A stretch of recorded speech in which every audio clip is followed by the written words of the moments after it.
Hello everyone. आज के इस प्रोग्राम में हम बात करेंगे कि कल हमारा ज्योग्राफी का एग्ज़ाम है और हमको एग्ज़ाम में कौन सी गलतियां हैं जो हमको नहीं करनी है। ठीक है, क्योंकि बहुत सारे बच्चे जो होते हैं वो डर जाते हैं पेपर से पहले। एग्ज़ाम फियर सभी के साथ रहता है।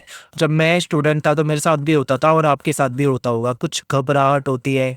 हमें ये लगता है कहीं पेपर में कोई गलती ना हो जाए, कोई क्वेश्चन ना छूट जाए। बहुत तरह के डाउट हमारे मन में रहते हैं।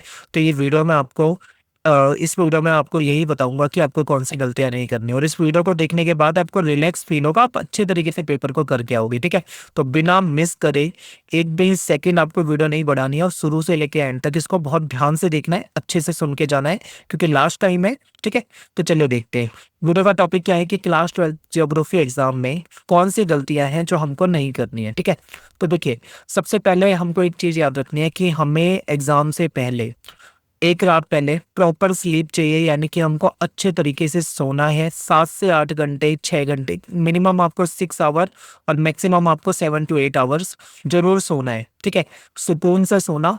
जितनी पढ़ाई कर लिया ठीक है, जो वीडियोस देख लिए वो ठीक है। अब आप 6 से 7 घंटे, 8 घंटे आराम से सोइए। अगले दिन आप उठकर फ्रेश होकर, ठीक है, और अपना नहा वहा के जो भी आपका काम है, लास्ट टाइम पे आप एक बार वीडियोस इंपॉर्टेंट क्वेश्चन की देख सकते हैं पेपर से पहले। आपके पास टाइम है तो रिवीजन हो जाएगा उससे आपका, और फिर उस तरीके से आप पेपर देने जा सकते हैं। ठीक है, अब वहाँ पे जब आप चले जाते हैं मान लीजिए एग्जाम में, तो क्वेश्चन पेपर आपके सामने आएगा। तो आपको क्या करना है, क्वेश्चन पेपर को बहुत शांत होकर एकदम से अपने दिमाग को एकाग्र करके एकदम शांति से क्वेश्चन पेपर को बहुत अच्छे से आपको पढ़ना है। ठीक है, बिना किसी टेंशन के रिलैक्स होके क्वेश्चन को पढ़िए, क्वेश्चन को समझिए कि क्वेश्चंस में पूछा क्या जा रहा है। कई बार क्या होता है, देखो नॉर्मली ये गलती सबसे हो जाती है कि हम क्वेश्चन को देख के कहते हैं अरे यार ये तो हमें आता है। हम क्वेश्चन का पहला शब्द पढ़ते हैं और हम वहीं से जज कर लेते हैं कि ये तो वो क्वेश्चन है और हम इसको कर लेंगे आराम से, ये तो याद करा हुआ है, कल ही तो इसको पढ़ के आए।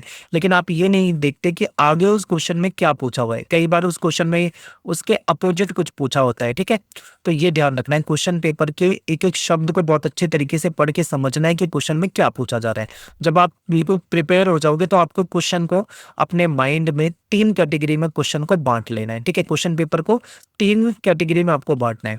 सबसे पहली कैटेगरी में आपको वो क्वेश्चन रखने हैं पूरे क्वेश्चन पेपर में से जो आपको सबसे बेस्ट आते हैं, यानी कि जिसका आंसर आप इतना अच्छा लिखोगे, बेहतरीन, जो आपको बहुत अच्छे तरीके से आते हैं। ठीक है, और फिर दूसरे कैटेगरी कौन सी होगी, ऐसे क्वेश्चन जो आपको बहुत अच्छे से नहीं आते, लेकिन ऐसा भी नहीं है कि वो आपको आता ही नहीं है। यानी आता है, नॉर्मल आंसर आप उसमें लिख सकते हो, थोड़ा बहुत आपको पता है, थोड़ा बहुत आप बना बना के लिख दोगे। यानी वो नॉर्मल आंसर आप उसका कर सकते हो, बेस्ट तो नहीं पर हाँ नॉर्मल कर सकते हो। तो दूसरी कैटेगरी ये हो जाएगी। तीसरी कैटेगरी ऐसी हो जाएगी, वो क्वेश्चन जो आपको आते ही नहीं है, बिल्कुल भी नहीं आते या फिर बहुत कम आते हैं। यानी कि बिल्कुल थोड़ा बहुत आता है या फिर बिल्कुल भी नहीं आता है। तो 3 कैटेगरी में अपने क्वेश्चन पेपर को आपको अपने दिमाग में डिवाइड कर लेना है। फिर आपको क्वेश्चन पेपर लिखना स्टार्ट करना है। तो आपको पता ही है कैसे लिखते हैं, क्वेश्चन नंबर 1 या 2 3 4 5 जो भी आप सबसे पहले अटेम्प्ट कर रहे हो, तो सबसे पहले शुरू की जो 3 से 4 या 5 सीट में आपके आंसर होंगे, वो आप वही आंसर लिखना जो आपको सबसे बेस्ट आते हैं। ठीक है, और कई बच्चे कहते हैं कि सर क्या क्वेश्चन को सीक्वेंस में करना चाहिए, 1 2 3 4 5 6 7 8 9 10 इस तरीके से, या हम सेक्शन बी पहले अटेम्प्ट कर लें, सेक्शन सी पहले अपने अटेम्प्ट कर लें, या डी पहले कर लें। तो देखिए, जैसे आप कंफर्टेबल हो आप वैसे कर सकते हो। मेरे हिसाब से तो आपको जो क्वेश्चन आता है सबसे बेस्ट, चाहे वो लॉन्ग क्वेश्चन आता हो तो आप लॉन्ग क्वेश्चन वाला सेक्शन उठा के उसे भी कर सकते हो, कोई दिक्कत नहीं है। आप पहले उन्हीं क्वेश्चन को अटेम्प्ट करना शुरू करो। ठीक है, यानी शुरू के 4-5 सीट में आप उन क्वेश्चन को कर डालो जो आपको सबसे अच्छे तरीके से आते हैं पूरे पेपर में, वो कहीं से भी हो, बेस्ट जिसका आंसर आपको आता है आप उसको अटेम्प्ट कर दो। ठीक है, फिर उसके बाद आप उन क्वेश्चन को लो जो आपको थोड़े बहुत आते हैं या फिर आपको बहुत अच्छे से नहीं आता है, नॉर्मल क्वेश्चन जो थे उनको अटेम्प्ट करो आगे की 4-5 सीट में। फिर आपका इतना पेपर हो गया। फिर लास्ट में जो बच गए क्वेश्चन जो आपको बिल्कुल भी नहीं आते या बहुत कम आते हैं, उनको अटेम्प्ट करो। लेकिन यहाँ पे एक चीज मैं आपको समझाना चाह रहा हूँ, आई होप आपको इतने में समझ में आ गया होगा। यहाँ पे मैंने एक जो बात कही है कि आपको कोई क्वेश्चन छोड़ना नहीं है। मैंने कई बार देखा है बच्चे क्या करते हैं, जैसे 70 नंबर का पेपर है तो वो 60 नंबर का अटेम्प्ट करके आते हैं, 10 नंबर का छोड़ देते हैं। ठीक है, 60 में से अब उसको मिलेंगे 40 50 30 20 जो भी उसको मिल रहे हो, लेकिन जो 10 नंबर का वो छोड़ के आ गया है उसमें से तो जीरो मिलेगा ना। अगर उसने उसको अटेम्प्ट किया होता और उसमें से थोड़ा बहुत भी कुछ कर दिया होता तो 10 में से हो सकता है उसको 1 number, 2 number, 3 number, 4 number, 5 number कुछ तो मिल सकता था।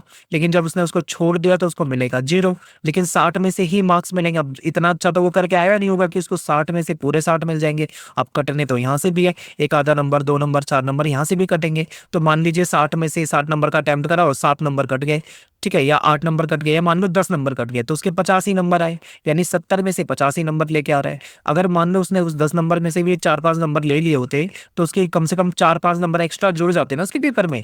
तो ये फर्क है जो आपको समझा रहा हूँ, ठीक है। कभी भी कोई भी क्वेश्चन छोड़ के नहीं आना है। अगर नहीं भी आता है, जैसा भी आता है, गलत आता है, सही आता है, जो आता है, लेकिन उसको अटेम्प्ट करके आना और इस चीज को लास्ट में करना, ठीक है, क्योंकि first impression is last impression.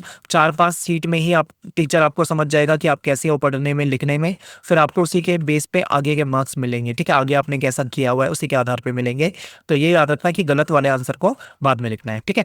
अब चलते हैं एक एक पॉइंट को समझते हैं कि क्या क्या करना है। सबसे पहले देखो, सीबीएसई या आप किसी और बोर्ड में हो, एक चीज का ध्यान रखना कि आपका जो बोर्ड है ना वो आपसे बहुत बड़े बड़े आंसर नहीं मांगता है। वो आपसे टू द पॉइंट आंसर चाहता है। वो ये चाहता है कि आप टू द पॉइंट आंसर करो, फालतू की चीजें मत लिखो, ठीक है। तो अपने आंसर को टू द पॉइंट लिखना और वर्ड लिमिट में लिखना, क्योंकि आपके सामने क्वेश्चन पेपर में क्लियर लिखा होता है कि 2 नंबर के क्वेश्चन आपको कितने वर्ड में करने हैं, 5 नंबर के क्वेश्चन आपको कितने वर्ड में करने हैं, ठीक है। मान लो अगर कोई 60 से 80 वर्ड में आपको कोई आंसर बताया हुआ है क्वेश्चन पेपर में कि आपको 60 से 80 वर्ड में करना है, तो आप कोशिश करो कि इसके बीच में ही हो। अगर आपको एक ज्यादा बड़ा आंसर आता है, मान लो आपको 150 वर्ड में आंसर आता है, लेकिन वहां पे मांगे आपसे 60 से 80 है, तो आप ये गलती मत करना कि इसको 150 वर्ड में लिख दो। कहीं अगर आप ऐसा सोचते हो कि बड़ा आंसर लिखूंगा तो ज्यादा मार्क्स मिलेंगे, छोटा आंसर लिखूंगा तो कम मार्क्स मिलेंगे, तो गलत है। टू द पॉइंट आपको लिखना। अगर आप टू द पॉइंट लिखोगे तो आप सारे क्वेश्चन को अपने समय में पूरा कर पाओगे। नहीं तो बहुत सारे बच्चे गलती कर देते हैं कि टाइम पे उनका पेपर नहीं हो पाता है, आने के बावजूद भी 1-2 क्वेश्चन उनसे छूट जाते हैं, ठीक है। तो वो गलती नहीं करना। फिर अवॉइड कटिंग, यानी कि कई बार हम लिख रहे होते हैं, जैसे मान लो मैं लिख रहा हूँ, ठीक है, जैसे मान लो मैं आपके सामने स्क्रीन पे लिख रहा हूँ और मुझे लगा यार कि यहाँ पे तो मैंने बड़ी मात्रा लगा दी, सामाजिक में मुझे छोटी की मात्रा लगनी थी। अब मैं क्या करूंगा, इसको काट दूंगा, फिर मैं यहाँ पे दोबारा से लिखूंगा। या तो एक तरीका ये होता है, या फिर कई बार बच्चे क्या करते हैं, जैसे ऐसे लिख दिया है तो वो इसको इतना काट देंगे और आगे से एक नई मात्रा लगा देंगे। तो कहने का मतलब है कटिंग तो यार दिख ही रही है ना, चाहे आप जैसे भी कर रहे हो कटिंग तो दिख रही है। अब जब कटिंग पेपर में देखो, पूरे पेपर में ऐसा नहीं है कोई बच्चा परफेक्ट होगा जो पूरे पेपर में उससे गलती नहीं होगी, कटिंग नहीं होगी। लेकिन कहने का मतलब ये है कि आपकी कटिंग कम से कम हो। मान लो अगर कहीं पे आपसे छोटी सी कोई मात्रा की मिस्टेक हो गई या कोई गलती हो गई तो उसे इग्नोर करो, पेपर उसे काटो मत, उसको एडिट मत करो, उसको वैसा का वैसा छोड़ के आगे लिख दो। हो सकता है टीचर की नज़र से वो चीज़, वो गलती बच जाए, लेकिन जब उसको आप उसको काट दोगे ना, तब तो वो टीचर की नज़र में आएगा ही आएगा, ठीक है। पहला पॉइंट ये याद रखना है। दूसरा, कई बार बच्चे क्या करते हैं, मान लीजिए ये आपका सीट है, वो कई जगह कटिंग कर देते हैं, यहाँ कटिंग कर दी, यहाँ कटिंग कर दी, यहाँ कटिंग कर दी, यहाँ कटिंग कर दी, इतनी कटिंग कर देते हैं सीट में जो कि आपका नेगेटिव इंप्रेशन जाता है, गलत लगता है, ठीक है। मार्क्स में फर्क पड़ता है इस चीज़ का। तो कटिंग नहीं करनी है, कोशिश करना साफ सुथरा लिखो।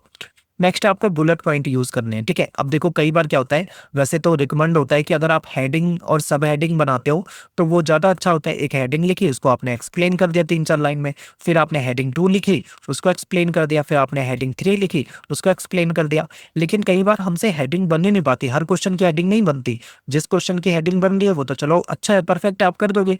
लेकिन कुछ क्वेश्चन ऐसे होते हैं जहाँ पे हेडिंग नहीं बनती, तो वहाँ पे आपको बुलेट पॉइंट बनाने होते हैं। अब ये बुलेट पॉइंट क्या होता है, एक ऐसा बुलेट बना दिया, 3-4 लाइन लिख दी, फिर 1-2 लाइन छोड़ के फिर दूसरा बुलेट पॉइंट बनाया, फिर ऐसे लिख दिया, ठीक है, फिर 1-2 लाइन छोड़ दी, फिर ऐसे बुलेट पॉइंट बनाया, इस तरीके से लिख दिया। आज मैंने आपको एक टॉपर की आंसर शीट दिखाई है अपने चैनल पे। अगर आपने टॉपर की आंसर शीट देखी है, नहीं देखी है, तो उसको जाके तुरंत देख लो। ज़्यादा बड़ी वीडियो नहीं, छोटी सी वीडियो है।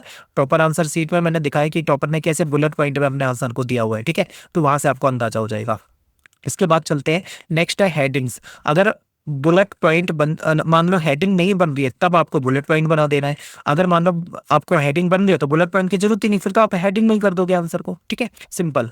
फिर कंपेयर वाले क्वेश्चन आते हैं, कुछ क्वेश्चन आते हैं कंपेयर वाले, जैसे यानी दो चीजों के बीच में अंतर बताइए। जैसे कि मान लो एक क्वेश्चन आ जाता है, वृद्धि और विकास के बीच में क्या अंतर है, तो आपको एक तरफ वृद्धि लिखना है, एक तरफ विकास लिखना है, एक ही पेज में। मतलब इस तरीके से आप यो लाइन खींच के उसको कंपेयर कर सकते हैं, ठीक है। और साथ के साथ पॉइंट हो जाएगा, जैसे पहला पॉइंट हो गया, 2-3 लाइन लिख दी, यहाँ पे पहला पॉइंट 2-3 लाइन लिख दी, फिर स्पेस छोड़ के दूसरा पॉइंट हो गया, ठीक है। इस तरीके से एक ही पेज में करो। अब यहाँ पे गलती क्या होती है, कई बार बच्चे क्या करते हैं, वृद्धि को अलग लिखते हैं, पहले वृद्धि को समझाते हैं एक पेज में, फिर विकास को समझाते हैं, यानी कंपेयरिंग वाली चीज़ अलग-अलग सीट पे चली जाती है, ठीक है? अलग-अलग स्लाइड पे चली जाती है, तो वो गलती नहीं करना, सेम पेज में एक साथ कर दोगे तो अच्छा इंप्रेशन होता है।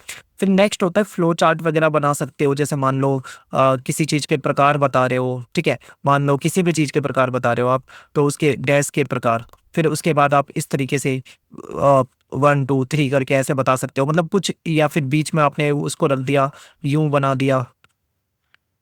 समझ रहे हो?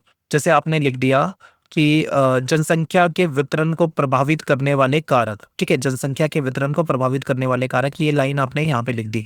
फिर आप यहाँ पे उसके पॉइंट को लिख सकते हो इस तरीके से, कुछ मतलब डिफरेंट। नॉर्मल तो सभी बच्चे लिखेंगे, लेकिन अगर आपको थोड़ा उससे अलग लिख देते हो ना, तो आपकी थोड़ा इंप्रेशन अच्छा पड़ता है। और पूरे पेपर में ऐसा नहीं करना, एक आधे क्वेश्चन में, 2-3 क्वेश्चन में ऐसा कर दोगे, तो थोड़ा डिफरेंट हो जाएगा बाकी बच्चों से आपका आंसर, तो ज़ाहिर-सी बात है आपको मार्क्स अच्छे मिलेंगे, ठीक है? और अंडरलाइन ज़रूर करना है। मैंने आपको बताया कि जिस शब्द में, जिस लाइन में आपको कॉन्फिडेंस है कि आपने 100% सही बात बताई है, उसको अंडरलाइन कर दो, ठीक है? अंडरलाइन करने से क्या होता है, पूरे आंसर में जहाँ-जहाँ पे अंडरलाइन करोगे तो वो हाइलाइट हो जाता है, तो टीचर की नज़र उस पे जाती है, वो देख लेता है, वो समझ जाता है कि आपने सही तरीके से आंसर लिखा है, ठीक है? तो ये करना है। फिर यहाँ पे देखो, जो गलतियाँ बच्चे करते हैं, मैं भी कभी करता था, वो आपको नहीं करनी है, यानी आपको ऑल क्वेश्चन अटेम्प्ट करने हैं। बेशक से 70 नंबर का पेपर है, आपको 60 नंबर का आता है, 10 नंबर का आपको नहीं आता है, लेकिन आपको 10 नंबर का छोड़ना नहीं है। जो समझ में आए उस क्वेश्चन से रिलेटेड पूरे साल में कुछ तो पढ़ा होगा, एक शब्द भी आपको अगर उससे पता है तो बनाकर लिख दो, कोई दिक्कत नहीं, पर आप लिख कर ज़रूर आओ। गारंटीड कह रहा हूँ, 10 में से आपको 2-4 नंबर, 1-2 नंबर मिलेंगे, ठीक है?